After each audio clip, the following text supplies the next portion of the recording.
ಬಾರೋ, ಇಂಥವ್ರನ್ನೆಲ್ಲ ಸುಮ್ಮನೆ ಬಿಡಬಾರ್ದು. ಬಾ ಕೇಳೋಣ. ಲೋ ಬೇಡ ಬಿಡು, ನಮ್ಗೆ ಯಾಕೋ ಇದು ಸಾಬರಿ. ಏನ್ ಸರ್, ನೋಡಕ್ ಸೌಕರ್ಯವಾಗೇ ಇದ್ದೀರಾ?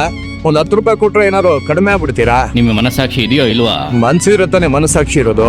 ನೋಡಿರಿ, ಇಂದು ಈ ಅಂಡರ್ಸ್ಟ್ಯಾಂಡಿಂಗ್ ಇಲ್ಲದೆ ಇರುವ ಕಾರಣ ಅನೇಕ ಕುಟುಂಬಗಳಲ್ಲಿ ಹಲವು ಸಮಸ್ಯೆಗಳು, ಹಲವು ಹೋರಾಟ, ವಿಭಜನೆಗಳು, ಒಡೆದು ಹೋಗುವಂತಹ ಪರಿಸ್ಥಿತಿಗಳೆಲ್ಲ ಕುಟುಂಬಗಳಲ್ಲಿ ಉಂಟಾಗುತ್ತಿದೆ.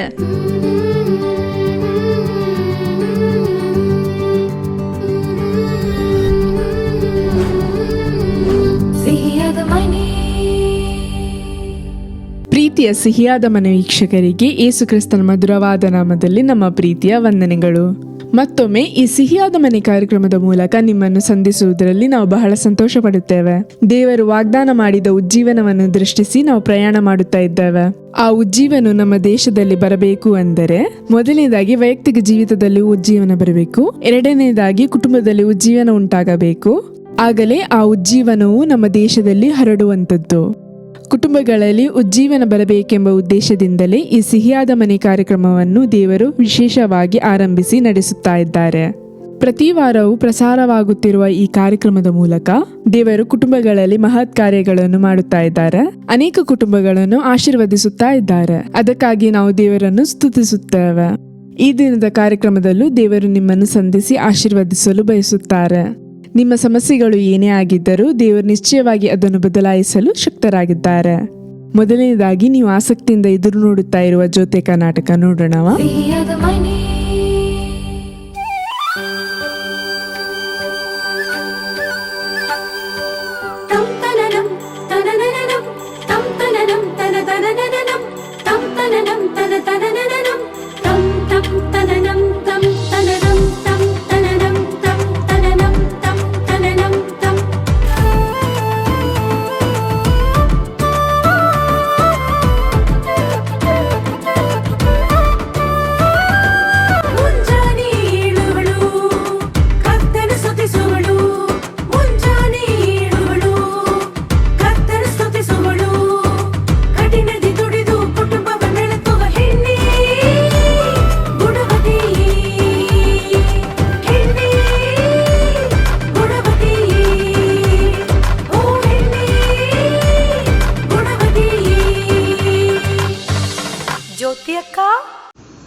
ಯಾರಾಗಿರ್ಬೋದು?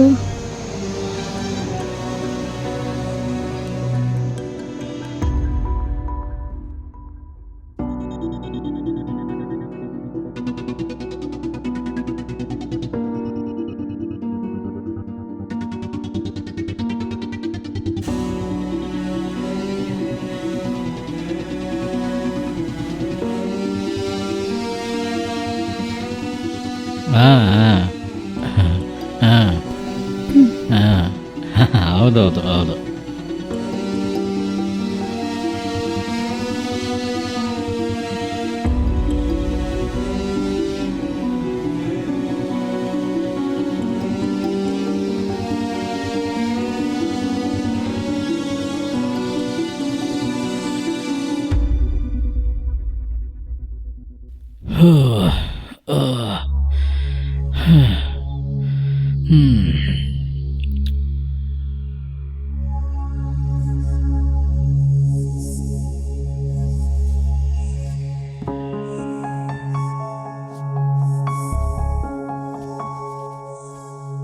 ಏನ್ರಿ ಸಂಬಳ ಕಮ್ಮಿ ಆಗಿದೆ? ಅದು ಏನಿಲ್ಲಮ್ಮ, ಈ ಸಲ ಎಲ್ಲ ಸ್ಯಾಲ್ರಿಯಿಂದಲೂ ಸ್ವಲ್ಪ ಅಮೌಂಟ್ನ ಕಲೆಕ್ಟ್ ಮಾಡಿ ಕಷ್ಟಪಡ್ತಾ ಇರೋ ಒಂದು ಫ್ಯಾಮಿಲಿಗೆ ಹೆಲ್ಪ್ ಮಾಡ್ತಿದ್ದೀವಿ. ಅದಕ್ಕೆ ಸ್ವಲ್ಪ ಕಡಿಮೆ ಇದೆ. ಹೌದಾ? ಹೌದಮ್ಮ.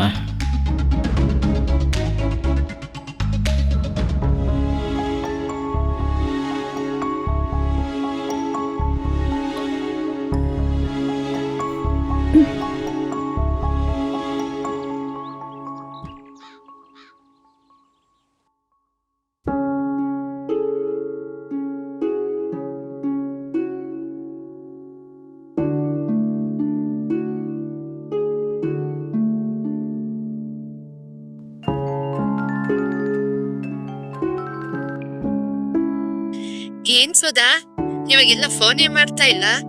ಅಮ್ಮನ ಮೇಲೆ ಏನಾದ್ರೂ ಬೇಜಾರ? ಅದೆಲ್ಲ ಇಲ್ಲಮ್ಮ. ನಾನು ನಿಮ್ಮ ಹತ್ರ ಮಾತಾಡಿದ್ರೆ ಅನವಶ್ಯಕವಾಗಿ ಏನಾದರೂ ಮಾತಾಡ್ತೀರಾ, ಅದೆಲ್ಲ ಯಾಕೆ ಅಂತ. ಅದಕ್ಕಂತ ಅಮ್ಮನ ಮರ್ತು ಬಿಡ್ತೀಯೇನೋ? ಅಮ್ಮ, ನಾನೇ ಟೆನ್ಷನಲ್ಲಿದ್ದೀನಿ, ನೀವು ಬೇರೆ. ಏನ್ ಟೆನ್ಷನ್?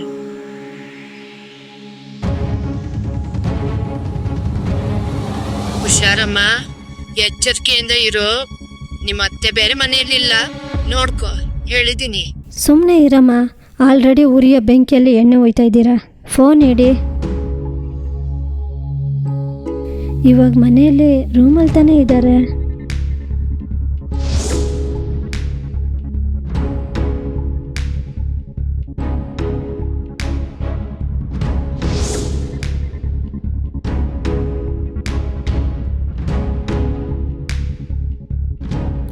ಏನು ಸುಧಾ, ಏನು ಯೋಚನೆ ಮಾಡ್ತಿದ್ಯಾ?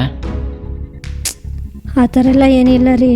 2 ದಿನದಿಂದ ಗಮನಿಸ್ತಾ ಇದ್ದೀನಮ್ಮ, ನೀನು ಯಾಕೋ ಸರಿ ಇಲ್ಲ. ನಮ್ಮ ಮನೇಲಿ ನಡೀತಲ್ಲ, ನಮ್ಮ ಚಿಕ್ಕಮ್ಮನ ಮಗಳು ಬರ್ತ್ಡೇ ಫಂಕ್ಷನಲ್ಲಿ ಕೂಡ ನೀನು ಚೆನ್ನಾಗೇ ಇದ್ದಲ್ಲ. ಏನಾದರೂ ಹುಷಾರಿಲ್ವಾ ಅಮ್ಮ? ಹಂಗೆಲ್ಲ ಏನೂ ಇಲ್ಲ ರೀ. ಬೇಕಿದ್ರೆ 2 ದಿನ ನಿಮ್ಮ ಅಮ್ಮನ ಮನೆಗೆ ಹೋಗ್ಬಿಟ್ವಾ? ನೋಡ್ಕೊಮ್ಮ, ಹುಷಾರಾಗಿರು. ನಿಮ್ಮ ಅತ್ತೆ ಬೇರೆ ಮನೆಯಲ್ಲಿಲ್ಲ, ನೋಡ್ಕೊ, ಹೇಳಿದ್ದೀನಿ. ಇಲ್ಲ ರೀ, ಪರವಾಗಿಲ್ಲ, ನನಗೇನು ಇಲ್ಲ, ನಾನು ಇಲ್ಲೇ ಇರ್ತೀನಿ. ಸರಿಮ್ಮ.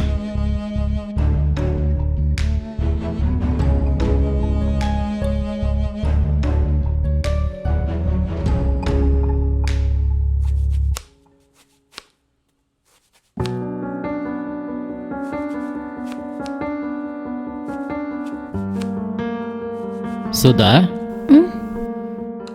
ಇವತ್ತು ಮಧ್ಯಾಹ್ನ ನನಗೆ ಲಂಚ್ ಬೇಡ. ಯಾಕ್ರಿ? ಇವತ್ತು ನನ್ನ ಫ್ರೆಂಡ್ ಬರ್ತ್ಡೇ ಇದೆ, ಹಾಗಾಗಿ ಮಧ್ಯಾಹ್ನ ಅವನದೇ ಟ್ರೀಟು. ಏನಮ್ಮ ಯೋಚನೆ ಮಾಡ್ತಿದ್ಯಾ? ಅಡುಗೆ ಮಾಡಿಬಿಟ್ಟಾ ಏನು? ಇಲ್ಲ ರೀ, ಈಗ ಮಾಡಬೇಕು. ಓ, ಹಾಗಾದ್ರೆ ಏನು ಸಮಸ್ಯೆ ಇಲ್ವಲ್ಲ? ಸಮಸ್ಯೆ ಇಲ್ಲ ರೀ. ಸರಿಮ್ಮ, ನಾನು ಸ್ನಾನ ಮಾಡ್ಕೊಂಬರ್ತೀನಿ.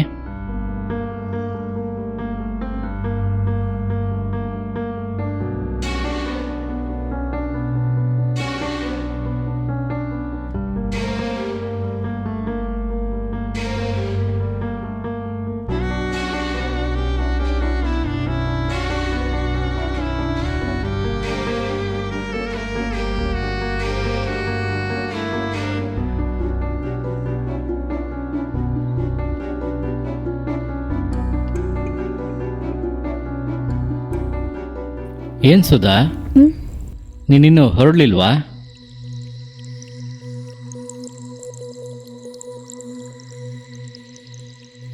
ಏನು ಸುಧಾ, ನೀನಿನ್ನೂ ಹೊರಡ್ಲಿಲ್ವಾ ಏನು?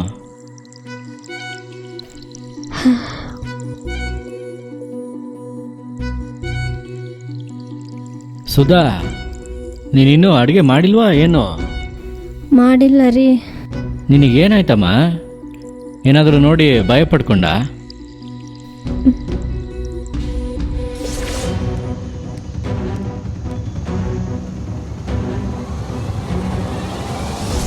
ಸುಧಾ, ನಿನಗೆ ಕೇಳಿದ್ದು, ಏನಾದರೂ ನೋಡಿ ಭಯಪಟ್ಟ ಏನು? ಇಲ್ಲ ರೀ, ನೀವು ಆಫೀಸ್ಗೆ ಹೋಗಿ, ನಾನು ನೋಡ್ಕೋತೀನಿ.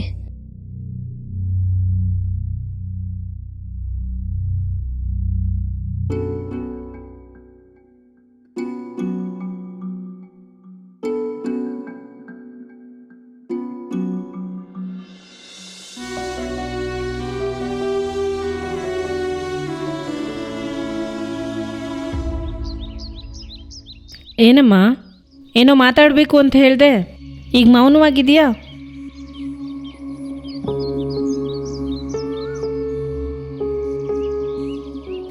ಏನಕ್ಕ ಯೋಚನೆ ಮಾಡ್ತಿದ್ದೀರಾ? ಸುಧಾ, ನನ್ನ ಮನಸ್ಸಿಗೆ ಏನು ಅನ್ನಿಸ್ತಿದೆ ಗೊತ್ತಾ? ನೀನೇನೋ ತಪ್ಪಾಗಿ ತಿಳ್ಕೊಂಡಿದ್ಯಾ ಅನ್ಕೋತೀನಿ. ಇಲ್ಲಕ್ಕ, ನಾನು ನನ್ನ ಕಣ್ಣಿಂದ ನೋಡಿದೆ. ಅವರು ಕಾರ್ ಇಳಿದು ನಗ್ನಗ್ತಾ ಮಾತಾಡ್ಕೊಂಡೆ ಬಂದರು. ಕಾರಿಂದ ಇಳಿಯೋದನ್ನು ನೋಡಿ ಅದಾದ್ಮೇಲೆ ನಡೆದಿದ್ದನ್ನೆಲ್ಲ ನೀನು ಸಂಬಂಧ ಕಲ್ಪಿಸ್ಕೊಂಡು ನೋಡಿದೆ, ಹೌದು ತಾನೇ? ಅದೇ ನಿಜ ಅಕ್ಕ. ಸರಿಯಮ್ಮ, ನಿಜಾನೇ ಆಗಿರಲಿ, ನಾನು ಹೇಳೋದನ್ನು ಗಮನಿಸು. ಆ ಕಾರ್ ಘಟನೆನ ಮರ್ತು ಬಿಡು. ಅದನ್ನು ಬಿಟ್ಬಿಟ್ಟು ನಡೆದಂಥ ಮಿಕ್ಕ ಕಾರ್ಯಗಳನ್ನು ಯೋಚಿಸಿ ನೋಡು. ನೀನು ಹೇಳಿದ್ದಕ್ಕೂ ಇದಕ್ಕೂ ಸಂಬಂಧ ಇಲ್ಲದೆ ಇರೋ ಥರ ಇರುತ್ತಲ್ವಾ? ಹೌದಕ್ಕ. ಇವಾಗ ಇದರಲ್ಲಿ ಯಾವುದಮ್ಮ ನಿಜ? ನೀನು ಹೇಳೋದಾ ಅಥವಾ ನಾನು ಹೇಳೋದಾ? ನನಗೆ ತುಂಬ ಗೊಂದಲ ಆಗ್ತಿದೆ ಅಕ್ಕ. ಗೊಂದಲ ಬಂದ್ರೇ ಸ್ಪಷ್ಟವಾಗೋದು. ಸುಧಾ, ಅನೇಕ ಸಮಯಗಳಲ್ಲಿ ಒಬ್ಬರ ತೋರಿಕೆಯನ್ನು ಇಟ್ಕೊಂಡು, ಮಾತುಗಳನ್ನ ಇಟ್ಕೊಂಡು, ಅವ್ರು ಮಾಡೋ ಕಾರ್ಯಗಳನ್ನು ನೋಡಿದ ತಕ್ಷಣವೇ ನಮ್ಮೊಳಗೆ ಇವ್ರು ಒಳ್ಳೆಯವರು, ಇವ್ರು ಕೆಟ್ಟವರು ಅಂತ ತೀರ್ಮಾನ ಮಾಡ್ತೀವಲ್ವಾ? ಅದು ತಪ್ಪಮ್ಮ.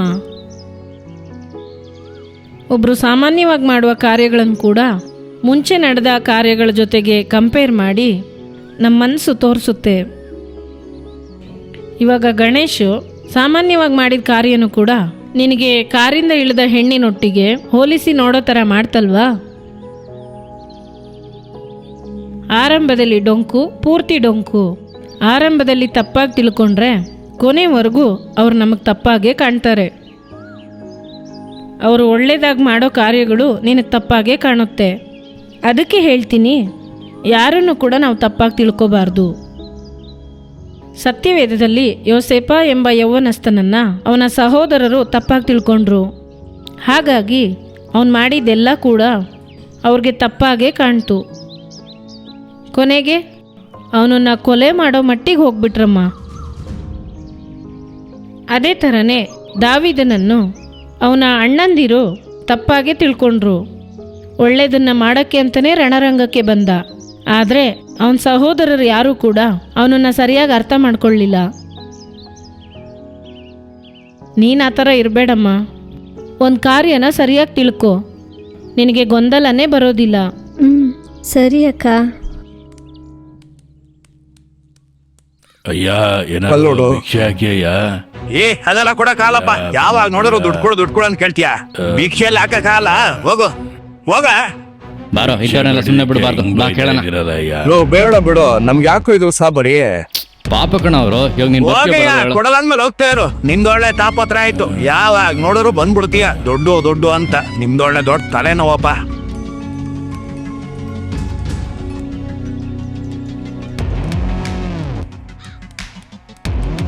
ಏನ್ ಸರ್, ನೋಡಕ್ ಸೌಕರ್ಯವಾಗೇ ಇದ್ದೀರಾ? ಒಂದ್ 10 ರೂಪಾಯಿ ಕೊಟ್ರೆ ಏನಾರು ಕಡಿಮೆ ಆಗ್ಬಿಡ್ತೀರಾ? ತಮ್ಮ, ಗೊತ್ತಿಲ್ಲದೆ ಮಾತಾಡ್ಬೇಡಿ. ಎಲ್ಲಾದ್ನೂ ನೋಡ್ತಾನೆ ಇದ್ವಿ. ನಿಮ್ಮ ಮನಸ್ಸಾಕ್ಷಿ ಇದೆಯೋ ಇಲ್ವಾ? ಮನ್ಸಿರತ್ತಾನೆ ಮನಸ್ಸಾಕ್ಷಿ ಇರೋದು. ಆಯ್ತಾ ನೀವು ಮಾತಾಡಿದ್ದು? ನಾನು ಸ್ವಲ್ಪ ಮಾತಾಡ್ಲಾ? ನೆನ್ನೆನೋ ಅಯ್ಯ ಬಂದ. ನಾನು ಕರುಣೆಯಿಂದ 100 ರೂಪಾಯಿ ಕೊಟ್ಟೆ. ನಾನು ಕೊಟ್ಟಿದ್ದ ದುಡ್ಡನ್ನ ಮನೆಗೆ ತಗೊಂಡೋಗ್ತಾರ ಅಂತ ನೋಡಿದ್ರೆ ಅಲ್ಲಿ ವೈನ್ ಶಾಪ್ಗೆ ಹೋಗ್ಬಿಟ್ಟು ಎಣ್ಣೆ ಕುಡಿತಾ ಇದಾರೆ. ಸರಿ, ನೀವೇ ಹೇಳಿ, ನಾನು ಅವ್ರಿಗೆ ದುಡ್ಡು ಕೊಡದೇ ಇರೋದು ಒಳ್ಳೇದಾ ಕೆಟ್ಟದಾ? ಅದಕ್ಕೆ ನೀವು ಅವ್ರನ್ನ ಬೈದಿದ್ದ? ಹೌದಪ್ಪ. ಸಾರಿ ಸರ್, ನಾವು ನಿಮ್ಮನ್ನ ತಪ್ಪಾಗಿ ತಿಳ್ಕೊಂಬಿಟ್ವಿ. ನಾನು ನಿಮ್ಗೆ ತಪ್ಪಾಗಿ ತಿಳ್ಕೊಳ್ಳಿಲ್ಲಪ್ಪ. No problem. ನಾವು ಬರ್ತೀವಿ ಸರ್.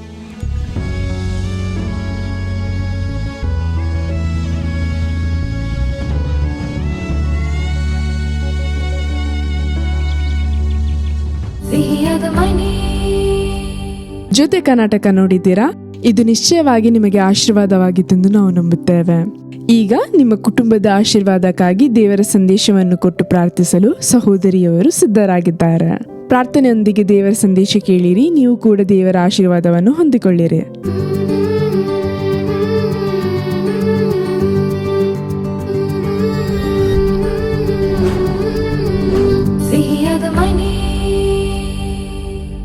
ಕ್ರಿಸ್ತನಲ್ಲಿ ಪ್ರಿಯರಾದವರೇ, ಏಸು ಕ್ರಿಸ್ತನ ಮಧುರವಾದ ನಾಮದಲ್ಲಿ ನಿಮ್ಮೆಲ್ಲರಿಗೂ ನಮ್ಮ ಪ್ರೀತಿಯ ವಂದನೆಗಳನ್ನು ತಿಳಿಸುತ್ತೇನೆ. ಈ ದಿನದಲ್ಲೂ ಈ ಸಿಹಿಯಾದ ಮನೆ ಕಾರ್ಯಕ್ರಮದ ಮೂಲಕ ನಮ್ಮೊಟ್ಟಿಗೆ ಸೇರಿರುವಂಥ ನಿಮ್ಮೊಬ್ಬೊಬ್ಬರಿಗೂ ಯೇಸುವಿನ ನಾಮದಲ್ಲಿ ವಂದನೆಗಳು. ಈ ದಿನದಲ್ಲಿ ನಾವು ಯಾವುದನ್ನು ಧ್ಯಾನಿಸಿ ಪ್ರಾರ್ಥಿಸಲಿದ್ದೇವೆಂದರೆ ತಪ್ಪಾಗಿ ಅರ್ಥ ಮಾಡಿಕೊಳ್ಳುವುದರ ಬಗ್ಗೆ. ಮಿಸ್ಅಂಡರ್ಸ್ಟ್ಯಾಂಡಿಂಗ್ ಅಂದರೆ ಸಾಮಾನ್ಯವಾಗಿ ಗಂಡ ಹೆಂಡತಿಯರ ಮಧ್ಯದಲ್ಲಿ ಬರುತ್ತದೆ. ನೋಡಿರಿ, ಗಂಡ ಹೆಂಡತಿಯ ಕುಟುಂಬದ ಜೀವಿತವನ್ನು ಸುಂದರ ಮಾಡುವುದು, ಅಂದವಾಗಿ ಮಾಡುವುದು, ಸಿಹಿಯಾಗಿ ಮಾಡುವುದೇ ಆ ಅಂಡರ್ಸ್ಟ್ಯಾಂಡಿಂಗ್. ನೋಡಿರಿ, ಇಂದು ಈ ಅಂಡರ್ಸ್ಟ್ಯಾಂಡಿಂಗ್ ಇಲ್ಲದೆ ಇರುವ ಕಾರಣ ಅನೇಕ ಕುಟುಂಬಗಳಲ್ಲಿ ಹಲವು ಸಮಸ್ಯೆಗಳು, ಹಲವು ಹೋರಾಟ, ವಿಭಜನೆಗಳು, ಒಡೆದು ಹೋಗುವಂತಹ ಪರಿಸ್ಥಿತಿಗಳೆಲ್ಲ ಕುಟುಂಬಗಳಲ್ಲಿ ಉಂಟಾಗುತ್ತಿದೆ. ಆಗ ಸತ್ಯವೇದವು ಇದನ್ನು ಕುರಿತು ಏನು ಹೇಳುತ್ತದೆ ಎಂದರೆ, ಸತ್ಯವೇದದ ಪ್ರಕಾರ ನಾವು ಬಾಳಬೇಕಲ್ಲವಾ? ಆಗ ಸತ್ಯವೇದವು ಇದನ್ನು ಕುರಿತು ಏನು ಹೇಳುತ್ತದೆ ಎಂದರೆ, 1 ಕೊರಿಂಥದವರಿಗೆ 1ನೇ ಅಧ್ಯಾಯ 10ನೇ ವಾಕ್ಯ ಏನು ಹೇಳುತ್ತದೆ ಎಂದರೆ, ಸಹೋದರರೇ, ನಿಮ್ಮೆಲ್ಲರ ಮಾತು ಒಂದೇ ಆಗಿರಬೇಕು, ನಿಮ್ಮಲ್ಲಿ ಭೇದಗಳಿರಬಾರದು, ನೀವು ಒಂದೇ ಮನಸ್ಸು ಒಂದೇ ಅಭಿಪ್ರಾಯವೂ ಉಳ್ಳವರಾಗಿದ್ದು ಹೊಂದಿಕೆಯಿಂದಿರಬೇಕು ಎಂಬುದಾಗಿ ನಾನು ನಮ್ಮ ಕರ್ತನಾದ ಯೇಸು ಕ್ರಿಸ್ತನ ಹೆಸರಿನಲ್ಲಿ ನಿಮ್ಮನ್ನು ಬೇಡಿಕೊಳ್ಳುತ್ತೇನೆ ಎಂದು ಅಪೊಸ್ತಲನಾದ ಪೌಲನು ಕುಟುಂಬಗಳಿಗೆ ಬರೆದಿದ್ದಾನೆ. ನೀವೆಲ್ಲರೂ ಗಂಡ ಹೆಂಡತಿ ಮಕ್ಕಳು ಕುಟುಂಬದಲ್ಲಿ ನಾವು ಹೇಗಿರಬೇಕೆಂದರೆ ಒಂದೇ ಮನಸ್ಸುಳ್ಳವರಾಗಿರಬೇಕಂತೆ, ಒಂದೇ ಮಾತುಳ್ಳವರಾಗಿರಬೇಕು, ಭೇದಗಳಿರಬಾರದು. ಆ ರೀತಿ ನಾವು ಇರಬೇಕೆಂದು ಅವರು ಬುದ್ಧಿ ಹೇಳಿ ಬರೆದಿದ್ದಾರೆ. ಫಿಲಿಪಿಯವರಿಗೆ 2:2ನೇ ವಾಕ್ಯವನ್ನು ಓದಿ ನೋಡುವಾಗ ನೋಡಿರಿ, ಐಕ್ಯಮತ್ಯ ಉಳ್ಳವರಾಗಿದ್ದು ನನ್ನ ಸಂತೋಷವನ್ನು ಪರಿಪೂರ್ಣ ಮಾಡಿರಿ, ನಿಮ್ಮೆಲ್ಲರಲ್ಲಿ ಒಂದೇ ಪ್ರೀತಿ ಇರಲಿ, ಅನ್ಯೋನ್ಯ ಭಾವ ಉಳ್ಳವರು, ಒಂದೇ ಗುರಿ ಇಟ್ಟುಕೊಂಡವರು ಆಗಿರಿ. ಪಕ್ಷಪಾತದಿಂದಾಗಲಿ ಒಣ ಹೆಮ್ಮೆಯಿಂದಾಗಲಿ ಯಾವುದನ್ನು ಮಾಡದೆ ಪ್ರತಿಯೊಬ್ಬನು ದೀನ ಭಾವದಿಂದ ಮತ್ತೊಬ್ಬನನ್ನು ತನಗಿಂತಲೂ ಶ್ರೇಷ್ಠನೆಂದು ಎಣಿಸಲಿ. ಎಷ್ಟು ಸುಂದರ ವಾಕ್ಯ ನೋಡಿರಿ. ದೇವರು ಹೇಳಿದ್ದಾರೆ, ಗಂಡ ಹೆಂಡತಿಯ ಮಧ್ಯದಲ್ಲಿ ಒಂದೇ ಮಾತು ಇರಬೇಕು, ಒಂದೇ ಮನಸ್ಸು ಇರಬೇಕು, ಒಂದೇ ಯೋಚನೆ ಇರಬೇಕು. ಅವರಲ್ಲಿ ಒಂದು ಯೋಚನೆ, ಇವರಲ್ಲಿ ಒಂದು ಯೋಚನೆ, ಗಂಡನಿಗೆ ಒಂದು ಮನಸ್ಸು, ಹೆಂಡತಿಗೆ ಒಂದು ಮನಸ್ಸು. ಈ ರೀತಿ ಇದ್ದರೆ ಕುಟುಂಬಗಳಲ್ಲಿ ಜಗಳ ಬರುತ್ತದೆ. ಆದ್ದರಿಂದ ಯಾಕೆ ನಮ್ಮ ಜೀವಿತದಲ್ಲಿ ಸಮಸ್ಯೆ ಎಂದರೆ ಈ ಸತ್ಯವೇದದ ವಾಕ್ಯಗಳು ನಮ್ಮ ಜೀವಿತದಲ್ಲಿ ನೆರವೇರುವುದಿಲ್ಲ. ಆದ್ದರಿಂದ ಈ ವಾಕ್ಯಕ್ಕೆ ನಾವು ಒಪ್ಪಿಸಿಕೊಟ್ಟು ಪ್ರಾರ್ಥಿಸಬೇಕು. ನೋಡಿರಿ, ಗಂಡನು ತನ್ನ ಹೆಂಡತಿಯನ್ನು ಪ್ರೀತಿಸುವವನಾಗಿರಬಹುದು. ಅವರು ಒಂದು ಮಾತು ಹೇಳಿದರೆ, ಹೆಂಡತಿ ಊಟವನ್ನು ಮಾಡದೆ ನಿದ್ದೆ ಮಾಡದೆ ಅಳುತ್ತಾ ಇರುತ್ತಾರೆ. ಈ ರೀತಿ ಎಷ್ಟೋ ಕಾರ್ಯವನ್ನು ಕೇಳಿದ್ದೇವೆ. ಹೆಂಡತಿಯ ಮಾತುಗಳು ಗಂಡನನ್ನು ಗಾಯಪಡಿಸುತ್ತದೆ, ಬೇಸರಗೊಳಿಸುತ್ತದೆ. ಅನೇಕ ದಿನಗಳು ಮಾತನಾಡದೇ ಇರುವುದು. ಇಬ್ಬರು ಒಂದೇ ಮನೆಯಲ್ಲಿ ಇರುತ್ತಾರೆ, ಆದರೆ ಮಾತನಾಡುವುದಿಲ್ಲ. ಈ ರೀತಿಯೆಲ್ಲ ಅನೇಕ ಕುಟುಂಬಗಳಲ್ಲಿ ಬಾಳುತ್ತಿದ್ದಾರೆ. ಸರಿ, ಯಾಕೆ ಈ ತಪ್ಪಾಗಿ ಅರ್ಥ ಮಾಡಿಕೊಳ್ಳುವಿಕೆ ಬರ್ತದೆ? ಯಾಕೆ ಈ ಮಿಸ್ಅಂಡರ್ಸ್ಟ್ಯಾಂಡಿಂಗ್ ಗಂಡ ಹೆಂಡತಿಯರ ಮಧ್ಯದಲ್ಲೋ ಇಲ್ಲ ಮಕ್ಕಳ ಮಧ್ಯದಲ್ಲೋ ಬರುತ್ತದೆ ಎಂದರೆ, ನೋಡಿರಿ, ಗಂಡ ಹೆಂಡತಿಯರ ಮಧ್ಯದಲ್ಲಿ ಬರುತ್ತದೆ ಎಂದರೆ ಸರಿಯಾದ ಅರ್ಥ ಮಾಡಿಕೊಳ್ಳುವಿಕೆ ಇರುವುದಿಲ್ಲ, ಸಂಶಯ. ನೋಡಿರಿ, ಅರ್ಥ ಮಾಡಿಕೊಳ್ಳಲು ಸಮಯ ಒದಗಿಸುವುದಿಲ್ಲ, ಇಬ್ಬರು ಕೂತು ಮಾತನಾಡುವುದಿಲ್ಲ, ಇಬ್ಬರಲ್ಲಿ ಪರಸ್ಪರ ನಂಬಿಕೆ ಇಲ್ಲದ ಪರಿಸ್ಥಿತಿ, ಯಂತ್ರದ ರೀತಿ ಅಂದರೆ ಮಿಷನ್ ರೀತಿ ಜೀವನ. ಹೆಂಡತಿ ಕೆಲಸಕ್ಕೆ ಹೋಗುತ್ತಾರೆ, ಗಂಡ ಕೆಲಸಕ್ಕೆ ಹೋಗುತ್ತಾರೆ. ಈ ರೀತಿ ಬ್ಯುಸಿಯಾದ ಜೀವನದಲ್ಲಿ, ಆತುರದ ಲೋಕದಲ್ಲಿ ಬಾಳುವುದರಿಂದ ಒಬ್ಬರಿಗೊಬ್ಬರು ಅರ್ಥ ಮಾಡಿಕೊಳ್ಳುವುದಕ್ಕೆ ಸಮಯ ತೆಗೆದುಕೊಳ್ಳುವುದಿಲ್ಲ. ಸಮಯ ಇಲ್ಲ ಎಂದು ಹಾಗೆ ಹೋಗುವುದು. ಇದರಿಂದಲೇ ಮಿಸ್ಅಂಡರ್ಸ್ಟ್ಯಾಂಡಿಂಗ್ ಬರುತ್ತದೆ. ಹೆತ್ತವರು ಮಕ್ಕಳನ್ನು ನೋಡಿರಿ, ಮಕ್ಕಳಿಗಾಗಿಯೇ ಎಷ್ಟೋ ಕಷ್ಟಪಟ್ಟು ಬಾಧೆಪಟ್ಟು ದುಡಿಯುತ್ತಾರೆ. ಆದರೆ ಮಕ್ಕಳ ಬಳಿ ಸಮಯವನ್ನು ಕಳೆಯಲು ಹೆತ್ತವರಿಗೆ ಸಮಯವಿಲ್ಲ. ನೋಡಿರಿ, ಮಕ್ಕಳ ಬಳಿ ಕೂತು ಮಾತನಾಡಲು ಸಮಯವಿಲ್ಲ, ಪ್ರೀತಿ ತೋರಿಸಲು ಸಮಯವಿಲ್ಲ. ಏನೋ ಬೆಳಗ್ಗೆ ಎದ್ದೇಳುವುದು, ಮಿಷನ್ ರೀತಿಯಲ್ಲಿ ಅಡುಗೆ ಮಾಡುವುದು, ಬಾಕ್ಸ್ ಎಲ್ಲ ರೆಡಿ ಮಾಡುವುದು, ಅವರನ್ನು ಹೀಗೆ ಹತ್ತಿಸುವುದು, ಅವರು ಹಾಗೆ ಹೋಗಿಬಿಡುವುದು. ನೋಡಿರಿ, ಜೀವನವನ್ನು ಈವ್ನಿಂಗ್ ಆದರೂ ಸ್ವಲ್ಪ ಸಮಯ ತೆಗೆದುಕೊಂಡು ಮಕ್ಕಳ ಬಳಿ ಮಾತನಾಡಬೇಕಲ್ಲವಾ? ಆಗ ತಾನೇ ಅವರ ಸ್ಕೂಲಲ್ಲಿ ಕಾಲೇಜಲ್ಲಿ ಅವರು ಅನುಭವಿಸುವಂಥ ಕಾರ್ಯಗಳು, ಕಷ್ಟಗಳು ಇವೆಲ್ಲವನ್ನು ಹೆತ್ತವರ ಬಳಿ ಫ್ರೀಯಾಗಿ ಮಾತನಾಡಿದರೆ ತಾನೇ ಅವರು ಆಲೋಚನೆಯನ್ನು ಕೊಡಲು ಸಾಧ್ಯ. ತಪ್ಪಾದ ಅರ್ಥ ಮಾಡಿಕೊಳ್ಳುವಿಕೆ, ತಪ್ಪಾದ ಅಂಡರ್ಸ್ಟ್ಯಾಂಡಿಂಗ್ ಅಲ್ಲಿ ಬರದಂತೆ ಅವರನ್ನು ಕಾಪಾಡಬಹುದು. ಆದರೆ ಇಂದು ಸಮಯವಿಲ್ಲ. ನೋಡಿರಿ, ಒಡ ಹುಟ್ಟಿದವರೊಂದಿಗೆ ಮಿಸ್ಅಂಡರ್ಸ್ಟ್ಯಾಂಡಿಂಗ್. ಮುಖ್ಯವಾಗಿ ಇದೆಲ್ಲ ಏನಕ್ಕೆ ಬರುತ್ತದೆ ಎಂದರೆ ಮೊಬೈಲ್. ಈ ಕಾಲದಲ್ಲಿ ಎಲ್ಲರ ಕೈಯಲ್ಲಿ ಮೊಬೈಲ್ ಇದೆ. ಮೊಬೈಲ್ ಬಂದ ಕೂಡಲೇ ಒಂದು ಕಾಲ್ ಬರುತ್ತದೆ ಅಂದುಕೊಳ್ಳಿರಿ. ಕಾಲ್ ಬಂದ ಒಡನೆ ಹೀಗೆ ಹಾಗೆ ನೋಡಿ ಹೊರಗೆ ಓಡಿ ಹೋಗುವುದು. ಆಗ ಒಂದು ಮಿಸ್ಅಂಡರ್ಸ್ಟ್ಯಾಂಡಿಂಗ್. ಯಾಕೆ ಈ ರೀತಿ ಮಾಡುತ್ತಾರೆ? ಈಗ ಯಾಕೆ ಮೊಬೈಲ್ ತೆಗೆದುಕೊಂಡು ಓಡಬೇಕು? ನಾನು ಬಂದರೆ ಬಚ್ಚಿಟ್ಟುಕೊಂಡು ಮಾತಾಡುತ್ತಾರಲ್ಲ, ತಪ್ಪಾದ ಮಿಸ್ಅಂಡರ್ಸ್ಟ್ಯಾಂಡಿಂಗ್. ಆದರೆ ನೀವು ನಿಜವಾಗಿ ಯಾವ ಕಾರ್ಯದಲ್ಲಿ ಮಾತನಾಡುತ್ತೀರಿ ಎಂದು ತಿಳಿಯದು. ತಪ್ಪಾಗಿ ಅರ್ಥ ಮಾಡಿಕೊಳ್ಳುವುದಕ್ಕೆ ದಾರಿ ಮಾಡುತ್ತೀರಲ್ಲವಾ? ಈ ಮೊಬೈಲ್ ಮೂಲಕ ಅನೇಕ ಕಾರ್ಯಗಳು, ಅನೇಕ ಮಿಸ್ಅಂಡರ್ಸ್ಟ್ಯಾಂಡಿಂಗ್ ಬರುತ್ತದೆ ಹೆತ್ತವರ ಮಧ್ಯದಲ್ಲಿ, ಮಕ್ಕಳ ಮಧ್ಯದಲ್ಲಿ. ಆಗ ಈ ಒಮ್ಮನಸ್ಸನ್ನು, ಒಂದೇ ಮಾತನ್ನು, ಒಂದೇ ಯೋಚನೆಯನ್ನು, ಒಂದೇ ಒಮ್ಮನಸ್ಸನ್ನು, ಏಕ ಪ್ರೀತಿಯನ್ನು ಕೆಡಿಸುವುದಕ್ಕಾಗಿ, ಕಳ್ಳತನ ಮಾಡುವುದಕ್ಕಾಗಿ ಸೈತಾನನು ನಮ್ಮನ್ನು ಸುತ್ತಿ ಬರುತ್ತಾನೆ. ಯಾರನ್ನು ನುಂಗಲಿ ಎಂದು ಅವನು ಹೊಂಚು ಹಾಕಿ ಸುತ್ತಿ ಸುತ್ತಿ ಬರುತ್ತಾನೆ ಎಂದು ವೇದವು ಹೇಳುತ್ತದೆ. ಆಗ ನಾವು ಸ್ವಲ್ಪ ಏನಾದರೂ ಸ್ವಲ್ಪದಲ್ಲಿ ಜಾಗ ಕೊಟ್ಟರೆ ಅಲ್ಲಿ ಆಕ್ಯುಪೈಡ್ ಮಾಡಿ, ಹಾಗೆ ನಮ್ಮ ಯೋಚನೆಯನ್ನು ಕ್ಯಾಪ್ಚರ್ ಮಾಡಿ, ವ್ಯತ್ಯಾಸವಾದ ಯೋಚನೆಗಳನ್ನು, ತಪ್ಪಾದ ಅರ್ಥಗಳನ್ನು ಉಂಟು ಮಾಡಿ, ಸಮಸ್ಯೆಗಳನ್ನು ಉಂಟು ಮಾಡಿ, ವಿಭಜನೆಯನ್ನು ಉಂಟು ಮಾಡುತ್ತಾನೆ. ಎಚ್ಚರಿಕೆಯಿಂದ ಇರಬೇಕು. ಸರಿ, ಈ ರೀತಿ ಇರುವ ಮಿಸ್ಅಂಡರ್ಸ್ಟ್ಯಾಂಡಿಂಗ್ ಅನ್ನು ಹೇಗೆ ನಾವು ಜಯಿಸುವುದು ಎಂದು ನೋಡುವುದಾದರೆ, ಮೊದಲನೇದಾಗಿ ದೇವರ ಸಮ್ಮುಖದಲ್ಲಿಟ್ಟು ಪ್ರಾರ್ಥಿಸಬೇಕು. ಗಂಡ, ಹೆಂಡತಿ, ಮಕ್ಕಳಾಗಿರಬಹುದು, ನೀವು ಪ್ರಾರ್ಥಿಸಬೇಕು. ಗಂಡನೋ ಹೆಂಡತಿಯೋ ಮಕ್ಕಳು ಏನನ್ನು ಹೇಳುತ್ತಾರೆ ಎಂಬುದನ್ನು ಸ್ವಲ್ಪ ಕಿವಿಗೊಟ್ಟು ಕೇಳಿರಿ. ಮೊದಲನೆಯದಾಗಿ ನಾವು ಪ್ರಾರ್ಥಿಸಬೇಕು. ಎರಡನೆಯದಾಗಿ ನಾವು ಕಿವಿಗೊಟ್ಟು ಕೇಳಬೇಕು. ಒಂದು ಮಾತು ಮಾತಾಡುವಷ್ಟರಲ್ಲಿ 10 ರೀತಿ ಮಾತನಾಡಿ ಅರ್ಥ ಮಾಡಿಕೊಳ್ಳಬಾರದು. ಅವರು ಏನನ್ನು ಹೇಳಲು ಬರುತ್ತಾರೆ ಎಂದು ಪೂರ್ಣವಾಗಿ ಕೇಳುವುದೇ ಇಲ್ಲ. ನೋಡಿರಿ, ನಾನು ಮಾಡುವುದೇ ಸರಿ, ನಾನು ಹೇಳುವುದನ್ನೇ ಮಾಡು ಎಂದು ಗದರಿಸಿ ಅವರು ಹೇಳುವುದನ್ನು ಕೇಳಲಾಗದೆ ಹಾಗೆ ಅಡಗಿಸುತ್ತೇವೆ. ನಂತರ ವಿವಾದವು ಬರುತ್ತದೆ. ನೋಡಿರಿ, ಆರ್ಗ್ಯುಮೆಂಟ್ ಬರುವುದಕ್ಕೂ ಮೊದಲು ಸುಮ್ಮನಿರಬೇಕು. ಗಂಡನು ಆರ್ಗ್ಯುಮೆಂಟ್ ಮಾಡಲು ಬರುತ್ತಾನೆ, ಹೆಂಡತಿ ಸುಮ್ಮನಿರಬೇಕು. ಹೆಂಡತಿ ಟೆನ್ಷನ್ ಅಲ್ಲಿ ಏನಾದರೂ ಮಾತಾಡುತ್ತಾರೆ, ಗಂಡ ಸುಮ್ಮನಿರಬೇಕು. ಯಾರಾದರೂ ಒಬ್ಬರು ಬಿಟ್ಟು ಕೊಡಬೇಕು, ಆಗಲೇ ಸಮಾಧಾನವು ಬರುತ್ತದೆ. ನೋಡಿರಿ, ಅಂಡರ್ಸ್ಟ್ಯಾಂಡಿಂಗ್ ಇಲ್ಲದಂತ ಜೀವಿತ ಅಂದರೆ ಸರಿಯಾದ ಅರ್ಥ ಮಾಡಿಕೊಳ್ಳುವಿಕೆ ಇಲ್ಲದ ಬಾಳು ಹುಟ್ಟಿಲ್ಲದ ದೋಣಿಯ ಹಾಗಂತೆ. ಸ್ವಲ್ಪ ಹೊತ್ತು ಬೇಕಾದರೆ ಅದು ನೀರಿನಲ್ಲಿ ತೇಲಬಹುದು, ಆದರೆ ಹುಟ್ಟಿಲ್ಲದೆ ಬಹಳ ದೂರ ಹೋಗುವುದಕ್ಕಾಗದು. ಆಗ ಆ ಹುಟ್ಟು ಎಂಬುವುದೇ ಅಂಡರ್ಸ್ಟ್ಯಾಂಡಿಂಗ್. ಆ ಹುಟ್ಟನ್ನು ಹಾಕುವಾಗಲೇ ದೋಣಿ ಮುಂದೆ ಸಾಗುವುದು. ಆಗ ಈ ಅಂಡರ್ಸ್ಟ್ಯಾಂಡಿಂಗ್ ಇಲ್ಲದ ಕಾರಣ ಅನೇಕ ಕುಟುಂಬಗಳು ಬಾಳಬೇಕಾದಂತ ಮಕ್ಕಳು ದೂರವಾಗಿ ಹೋಗುತ್ತಾರೆ. ಎಚ್ಚರದಿಂದಿರಬೇಕು. ಒಬ್ಬ ಸಹೋದರಿ ಒಂದು ಕಾರ್ಯವನ್ನು ಹೇಳಿದರು. ನೋಡಿರಿ, ಅವರ ಕುಟುಂಬದಲ್ಲಿ ಉಂಟಾದ, ಗಂಡ ಹೆಂಡತಿಯ ಮಧ್ಯದಲ್ಲಿ ಉಂಟಾದ ಕಾರ್ಯ ಹೇಳಿದರು. ಅವರೊಂದು ಜಾಗದಲ್ಲಿ ಕೆಲಸ ಮಾಡುತ್ತಾರೆ, ಗಂಡ ಒಂದು ಜಾಗದಲ್ಲಿ ಕೆಲಸ ಮಾಡ್ತಾರೆ. ಆಗ ಆ ಸಹೋದರನ ಅಂದರೆ ಗಂಡನ ಸಂಬಂಧಿಕರಲ್ಲಿ ಒಬ್ಬರಿಗೆ ವಿವಾಹ ಬಂದಿತ್ತು. ಆಗ ಗಂಡ ಹೆಂಡತಿಯ ಬಳಿ ಹೇಳುತ್ತಾರೆ, ನಾಳೆ ಆ ಮದುವೆಗೆ ಹೋಗಬೇಕು, ನೀನು ಲೀವ್ ಹಾಕಿ ಬಾ ಎಂದು. ಆ ಹೆಂಡತಿ ಅಲ್ಲಿ ಲೀವ್ ಕೇಳುವಾಗ ಮರುದಿನ ಅದೇ ದಿನದಲ್ಲಿ ಆ ಆಫೀಸಿನಲ್ಲಿ ಒಂದು ಮುಖ್ಯವಾದ ಮೀಟಿಂಗ್ ಇದೆ. ಇವರೊಂದು ಮುಖ್ಯವಾದ ಜವಾಬ್ದಾರಿಯಲ್ಲಿ ಇದ್ದಾರೆ. ಇವರಿಲ್ಲದಿದ್ದರೆ ಅಲ್ಲಿ ಕಷ್ಟ, ಆದ್ದರಿಂದ ಮ್ಯಾನೇಜರ್ ಲೀವ್ ಕೊಡುವುದಿಲ್ಲ ಎಂದು ಹೇಳಿದರು. ಆಗ ಈ ಸಹೋದರಿ ಬಂದು ಹೇಳುತ್ತಾರೆ, ಲೀವ್ ಕೊಡುವುದಿಲ್ಲವಂತೆ, ಒಂದು ಮುಖ್ಯವಾದ ಮೀಟಿಂಗ್ ಇದೆ ಎಂದು ಹೇಳಿದ ಕೂಡಲೇ ಗಂಡನು ಹೇಳುತ್ತಾನೆ, ನೋಡು, ನಿನ್ನ ಸಂಬಂಧಿಕರೆಂದಿದ್ದರೆ ನೀನು ಮೊದಲೇ ಹೋಗುತ್ತಿದೆಯಲ್ಲ, ಇದು ನನ್ನ ಸಂಬಂಧಿಕರು ಅಂದದ್ದರಿಂದ ನೀನು ಲೀವ್ ಹಾಕದೆ ಬರಲು ಆಗುತ್ತಿಲ್ಲ. ಈ ಮದುವೆಗೆ ಬರಲು ನಿನಗೆ ಇಷ್ಟವಿಲ್ಲ, ಏಕೆಂದರೆ ಅವು ನನ್ನ ಸಂಬಂಧಿಕರು. ನೋಡಿದ್ರ, ನೀನು ಬರುವುದಿಲ್ಲ ಎಂದು ಇಬ್ಬರ ಮಧ್ಯದಲ್ಲಿ ಜಗಳ. ಆದರೆ ನಿಜವಾದ ಕಾರಣವೇನು? ಆ ಹೆಂಡತಿಗೆ ಅಲ್ಲಿ ಲೀವ್ ಸಿಗಲಿಲ್ಲ. ಅಲ್ಲಿ ಮುಖ್ಯವಾದ ಒಂದು ಮೀಟಿಂಗ್, ಅದನ್ನು ಗಂಡನಿಂದ ಅರ್ಥ ಮಾಡಿಕೊಳ್ಳಲು ಆಗಲಿಲ್ಲ. ಅರ್ಥ ಮಾಡಿಕೊಳ್ಳುವುದಾಗಿದ್ದರೆ ನೀನು ಹೋಗಿ ಬಾ, ನಾನು ಹೋಗಿ ಬರುತ್ತೇನೆ ಎಂದು ಹೇಳುತ್ತಿದ್ದರು. ನೋಡಿರಿ, ಅತ್ತೆ ಮತ್ತು ಸೊಸೆಯ ಮಧ್ಯದಲ್ಲಿ ಒಂದು ಸಂಭವವನ್ನು ಕೇಳಲ್ಪಟ್ಟೆ. ಒಬ್ಬ ಸಹೋದರಿ ಹೇಳಿದರು, ಒಂದು ಚಿಕ್ಕ ಆಫ್ಟರ್ ಮ್ಯಾಟರ್ ಅಷ್ಟೇ. ನೋಡಿರಿ, ಆ ಸಹೋದರಿ ಒಂದು ದಿನ ಊಟ ಮಾಡಿ ತಟ್ಟೆ ತೊಳೆಯಲೆಂದು ಸಿಂಕಿನ ಬಳಿಗೆ ಹೋಗಿದ್ದಾರೆ. ಆಗ ಅಲ್ಲಿ ಒಂದು ತೊಳೆಯದ ತಟ್ಟೆ ಇದ್ದಿತು. ಅದು ಅವರ ಅತ್ತೆಯು ತಿಂದಿದಂಥ ತಟ್ಟೆ. ಅದು ಯಾವಾಗ ತಿಂದು ಇಟ್ಟಂಥ ತಟ್ಟೆ ಎಂದು ತಿಳಿಯದು, ಅದು ಗಟ್ಟಿಯಾಗಿತ್ತು. ಆದ್ದರಿಂದ ಸಹೋದರಿ ತಿಂದ ತಟ್ಟೆಯನ್ನು ತೊಳೆದರು. ಆ ಇನ್ನೊಂದು ತಟ್ಟೆಯನ್ನು ತೊಳೆಯಲು ನೋಡಿದಾಗ ಅದು ಗಟ್ಟಿಯಾದ್ದರಿಂದ ಅದು ಸ್ವಲ್ಪ ಸಮಯ ನೆನೆಯಲಿ ಎಂದು ತಳ್ಳಿ ಇಟ್ಟರು. ಇದನ್ನು ನೋಡಿದಂಥ ಅತ್ತೆ ತಕ್ಷಣ ಮಗನ ಬಳಿಗೆ ಹೋಗಿ, ನೋಡು, ನಿನ್ನ ಹೆಂಡತಿ ಅವಳ ತಟ್ಟೆಯನ್ನು ಮಾತ್ರ ತೊಳೆದುಕೊಂಡು ನನ್ನ ತಟ್ಟೆಯನ್ನು ತೊಳೆಯದೆ ನೋಡಿ ಹಾಗೆ ಇಟ್ಟು ಬಂದಳು.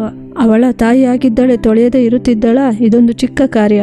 ಆ ಸಹೋದರಿಯ ಬಳಿ ಕೇಳಿದ್ದರೆ ಅದು ನೆನೆಯುವುದಕ್ಕೆ ಹಾಕಿದ್ದೇನೆ ಎಂದು ಹೇಳುತ್ತಿದ್ದರು, ಮುಗಿಯುತ್ತಿತ್ತು.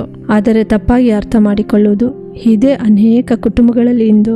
ನನ್ನ ಪ್ರೀತಿಯ ದೇವರ ಮಕ್ಕಳೇ, ಬಿಟ್ಟು ಕೊಡಿರಿ, ಅರ್ಥ ಮಾಡಿಕೊಳ್ಳುವುದಕ್ಕೆ ಸಮಯ ಕೊಡಿರಿ.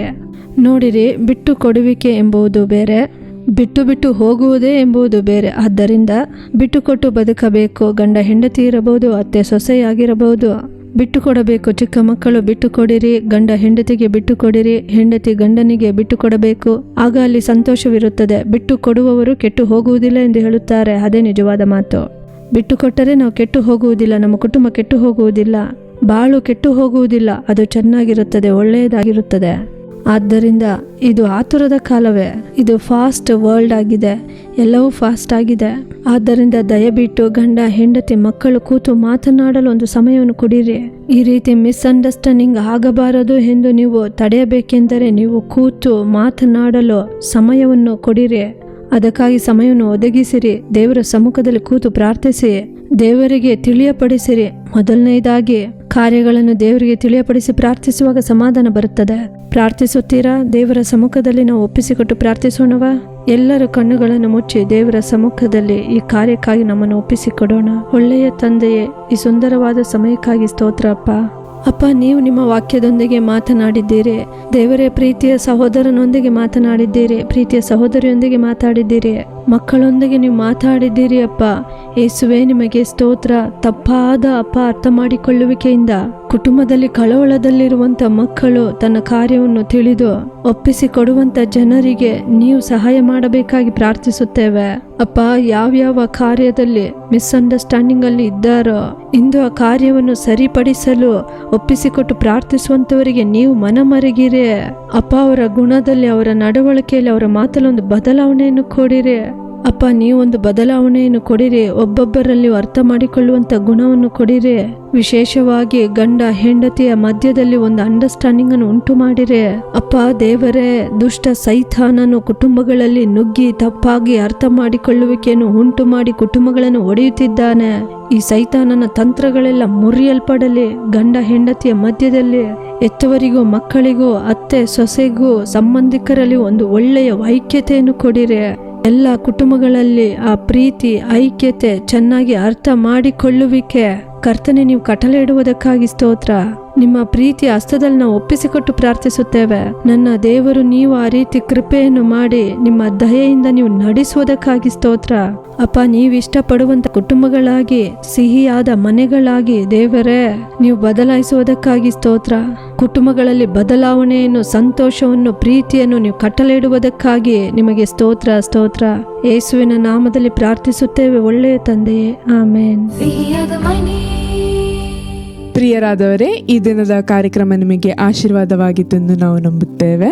ನೀವು ಹೊಂದಿಕೊಂಡಂತ ಮೇಲುಗಳನ್ನು, ಅದ್ಭುತಗಳನ್ನು ನಮಗೆ ತಿಳಿಯಪಡಿಸಿರಿ. ನಿಮ್ಮ ಪ್ರಾರ್ಥನಾ ಮನವಿಗಳು ಏನೇ ಆಗಿದ್ದರೂ ದೂರವಾಣಿಯ ಮೂಲಕ, ಇಮೇಲ್ ಮೂಲಕ ಅದನ್ನು ನಮಗೆ ತಿಳಿಯಪಡಿಸಿರಿ. ನಿಮಗಾಗಿ ಪ್ರಾರ್ಥಿಸಲು ಆಲೋಚನೆ ಕೊಡಲು ಸಹೋದರ ಮೋಹನ್ ಸಿ ಲಾಜರಸ್ ಅವರು ಮತ್ತು ದೇವ ಸೇವಕರುಗಳು ಸಿದ್ಧರಾಗಿದ್ದಾರೆ. ಶನಿವಾರ ಮತ್ತು ಭಾನುವಾರ ದೂರದರ್ಶನ ಹಾಗೂ ಯೇಸು ಬಿಡಿಸುತ್ತಾನೆ ಸಾಮಾಜಿಕ ಜಾಲತಾಣಗಳಲ್ಲಿ ಪ್ರಸಾರವಾಗುವ ಪ್ರಾರ್ಥಿಸೋಣ ಬನ್ನಿ ಕಾರ್ಯಕ್ರಮವನ್ನು ನೋಡಲು ಮರೆಯಬೇಡಿ.